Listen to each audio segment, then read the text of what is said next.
The moment Andrew Carter noticed the twins, time seemed to slow in the middle of that crowded American bus terminal in Columbus, Ohio.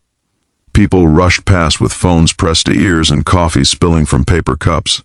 But the two small boys sat perfectly still on a metal bench, their legs dangling, their eyes fixed on the floor. No one saw them, no one heard them.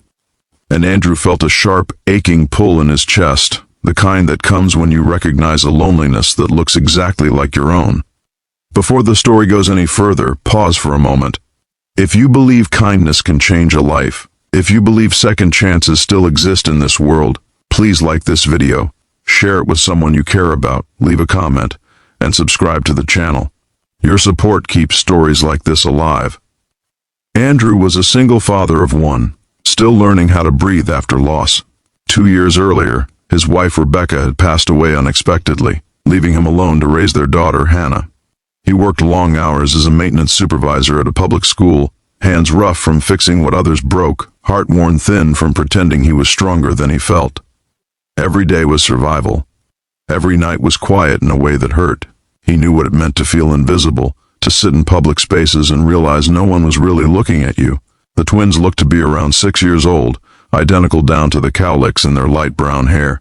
They wore matching hooded sweatshirts and sneakers that were a little too worn for children their age. A folded piece of paper lay between them on the bench, creased and smudged, like it had been handled too many times without anyone stopping to read it. Andrew watched as people glanced at the boys and then away, their attention sliding off them as if the children were part of the furniture. The boys did not cry, they did not call out, they simply waited. Andrew told himself it was none of his business. He had a bus to catch, a daughter to pick up, a life that barely stayed together as it was. But grief has a way of softening the heart, of making pain recognize pain. He moved closer, noticing how the boy's eyes flicked up at vibrations in the floor rather than sounds. That was when it clicked. They were deaf, and they were alone. Andrew knelt in front of them, careful not to startle them. Years ago, during college, he had taken an introductory sign language course on a whim. He barely remembered most of it. But some things stay with you, buried deep, waiting for a moment that matters. Slowly, deliberately, he lifted his hands and signed a simple greeting. The boys froze. Then their eyes widened, not with fear, but with disbelief. One of them clutched the other's sleeve as if to make sure what he was seeing was real. In that instant, something shifted. The noise of the terminal faded into the background as the boys leaned forward, their faces lighting up in a way that felt almost sacred. They signed back clumsily at first, fingers moving fast, expressions intense. Andrew struggled to keep up, but the message became clear in pieces. Their names were Noah and Samuel. They had been separated from their mother during a crowded transfer. The paper on the bench had her name, Grace Whitman, and a phone number smudged nearly beyond recognition. Hours had passed. No one had stopped. No one had known how to help.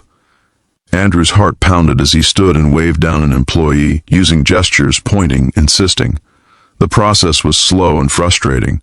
Forms were filled, calls were made. The twins stayed close to Andrew, small hands occasionally brushing his jacket sleeve as if to reassure themselves he was still there. He stayed, even when it meant missing his bus, even when it meant rearranging his entire day. Some choices are made without thinking because they feel like breathing. When Grace Whitman finally arrived running, eyes red and wild with fear, the moment she saw her sons safe, the world seemed to exhale. She collapsed to her knees, wrapping Noah and Samuel in her arms, her shoulders shaking. Andrew stepped back, suddenly unsure of his place, but Grace looked up at him with gratitude so raw it almost hurt to witness. She signed to her boys, and they pointed at Andrew, their movements animated, their faces glowing as they explained in their own way what he had done. Life did not magically become easier after that day. Andrew returned to his routines, to packed lunches and late bills and quiet evenings. But something inside him had changed. A few weeks later, Grace reached out. She was a widow too, raising her sons alone, navigating a world that often forgot to slow down for children who could not hear it coming. They began meeting at parks, at libraries, at school events where Andrew helped advocate for better accommodations. Hannah learned simple signs to talk to the twins. Laughter returned to places that had once felt empty. There were setbacks, moments of exhaustion, Days when Andrew wondered if he had the strength to keep opening his heart. But every time doubt crept in, he remembered the look on Noah and Samuel's faces when someone finally saw them. He remembered that kindness does not require perfection, only presence. Near the end of this story, if it has touched your heart even a little, please take a second to like this video, share it, and subscribe. Your engagement helps spread stories that remind us who we can be for each other. Years later, at a school assembly celebrating inclusion, Andrew stood in the back of the auditorium watching Noah and Samuel on stage, confident and proud, signing alongside an interpreter. Hannah sat beside Grace, cheering louder than anyone. Andrew felt a quiet pride, not because he had changed their lives alone, but because he had chosen not to walk away when it would have been easier. Before this story ends, we have one special request.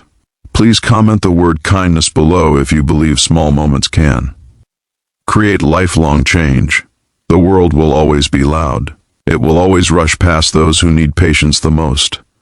But sometimes all it takes is one person willing to stop, to look, and to say hello in a language the heart understands.